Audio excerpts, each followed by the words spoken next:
Hello friend, welcome back to my channel Vishal lifestyle furniture. तो आज আমি তোমাদের দেখাবো হ্যাটিজের 0 ডিগ্রি অটো ইঞ্চিস কিভাবে ইনস্টল করতে হয়। তো এই দেখতে পাচ্ছ আমার হাতে হ্যাটিজের অটো ইঞ্চিস আছে।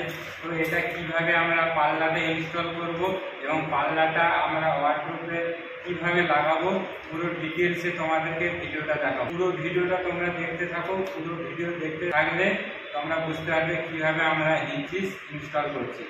চলো ভিডিও শুরু করি। তো ফ্রেন্ড দেখতে পাচ্ছ এই হচ্ছে আমাদের হ্যাটিজ কোম্পানির auto inches on size 4447 model number. এটা 25 mm থিকনেস ডোরে এই অটো ইঞ্চিসটা লাগবে। আর এটা হচ্ছে 0 ক্র্যাঙ্ক নন সাইলেন্ট, মানে এটা সফট ক্লোজ হিঞ্চিস নয়, এটা নন সফট ক্লোজ হিঞ্চিস 0 ডিগ্রির অটো ইঞ্চিস। তো এবার আমি তোমাদের সামনে হিঞ্চিসটা খুলে দেখাচ্ছি। এই দেখতে পাচ্ছ এক প্যাকেটে আমাদের এক সেটই থাকে। তো এর পেছনের ক্লিপ এটা আমরা এইভাবে লাগিয়ে নেব, আর এটাও ঠিক এইভাবে আমরা লাগিয়ে নেব। আর এই দুটো ক্লিপ আছে আমাদের পাল্লা ইনস্টল হয়ে যাওয়ার পর এখানে লাগানোর জন্য। তো দেখো আমরা পাল্লাতে কিভাবে ইনস্টল করছি পুরো ভিডিওতে আমরা দেখাচ্ছি। তো ফ্রেন্ড দেখতেই পাচ্ছ আমরা প্রথম থেকেই অটো ইঞ্চিসের কবজা লাগানোর জন্যে আমরা প্রথমে হোল করে নিয়েছি 32 mm, আর এটা একটা ফর্মা করে নিয়েছি যাতে আমাদের কোনো মিস্টেক না হয়ে যায়। এর সামনে থেকে যে থিকনেসটা এটা আমরা 1.5 সুতা রাখবো। তো আর এখান থেকে এই যে সেন্টারটা, এই সেন্টারটা আমরা 7.5 সুতা রাখবো। তো দেখো এই ফর্মা দিয়ে আমরা কিভাবে হোল করছি, তো ভিডিওতে দেখাচ্ছি তোমার। তো ফ্রেন্ড আমরা একটা পাল্লায় যেহেতু 4টে করে কবজা লাগাবো, তাই আমরা 32 mm এর অটো ইঞ্চিস বিট দিয়ে আমরা হোলগুলো করে নেব।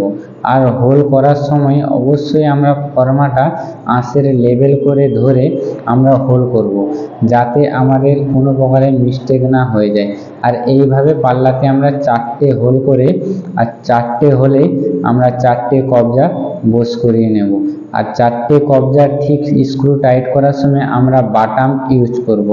বাটামে আমরা সোজা রেখে 4টে কবজায় আমরা এইভাবে টাইট করে নেব, যাতে আমাদের খুব সুন্দর কাজ হয়।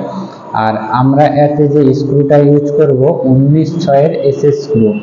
আর এতে যেহেতু দুটো করে হোল দেওয়া আছে, তাহলে আমরা দুটো করে স্ক্রু এতে টাইট করব। আর অবশ্যই আমরা SS-এর 19/6 স্ক্রু টাইট করব। আর কোনো প্রকারে এখানে লোহার স্ক্রু টাইট করব না, কারণ যে কোনো মুহূর্তে স্ক্রু কেটে যেতে পারে, তাতে আমাদের কাজের প্রবলেম অনেকটাই হয়ে যেতে পারে। দেখতে পাচ্ছ কবজাতে যেহেতু দুটো করে হোল দেওয়া আছে, তো আমরা দুটো করেই স্ক্রু টাইট করছি। তো তোমরাও যে অটো ইঞ্চিস ইউজ করবে ঠিক এইভাবে হোল করে এইভাবে স্ক্রু টাইট করে নেবে। দুটো স্ক্রু থাকলে দুটো স্ক্রু টাইট করে নেব। এই দেখতে পাচ্ছ আমরাও এখানে 19/6 SS স্ক্রু টাইট করছি, যেটা আমাদের ওমনি কোম্পানির স্ক্রু। আর তোমরাও ঠিক এইভাবে বাটাম রেখে অটো ইঞ্চিসটা টাইট করে নেবে। আমাদের অটো ইঞ্চিস প্রায় লাগানো হয়ে গেছে, দেখতে পাচ্ছ। এটা হচ্ছে non soft close auto inches. Soft close কাজ করবে না, সফট ক্লোজ হলে ধীরে ধীরে বন্ধ হতো। যাই হোক, এবার আমরা ওয়ার্ডরোবে ইনস্টল করব। ইনস্টল করার আগে আঁশেতে 4টে মাইকার দল গ্রুপ করে আমরা এতে স্ক্রু টাইট করব। যেহেতু ওয়ার্ডরোবের গড়ন আমাদের 18 mm প্লাই দিয়ে তৈরি, তাই আমরা এখানে 19/6 SS স্ক্রু ইউজ করব। আর হোল করার সময় অবশ্যই আমরা 1/8 ড্রিল বিট ইউজ করব। আর তোমরাও ঠিক এইভাবে আঁশে ল্যামিনেটের টুকরো 4টে নিয়ে রেখে কবজা টাইট করবে। দেখতে পাচ্ছ ওপরে আমাদের কবজা টাইট করা হয়েছে। এবার নিচে তো আমাদের 4টে মাইকার দল রেখে তোমরাও এইভাবে এতেও স্ক্রু টাইট করে নেবে। আর অবশ্যই এখানেও আমরা 19/6 স্ক্রু টাইট করব। যেহেতু আমাদের 18 mm প্লাই দিয়ে গড়ন তৈরি করা হয়েছে, এখানেও আমরা 19/6 SS স্ক্রু টাইট করব। দেখতে পাচ্ছ আমাদের পাল্লা রেডি হয়ে গেছে। তো পাল্লা যেহেতু আমাদের নন সফট ক্লোজ, তাই এটা এইভাবেই বন্ধ হবে। আর আমরা সর্বপ্রথমে আমরা অটো হিঞ্চিসের কবজাতে দুটো করে স্ক্রু করে ফুল স্ক্রু করে নেব, যাতে আমাদের পাল্লা অ্যাডজাস্টের সময় খোলার জন্য খুব সুবিধার হয়। তো তোমরাও অবশ্যই পাল্লা তৈরি হয়ে যাওয়ার পর ঝুলানোর পর কবজাতে দুটো করে স্ক্রু টাইট করে নিও, যাতে অ্যাডজাস্ট করতে খুব সুবিধার হয়।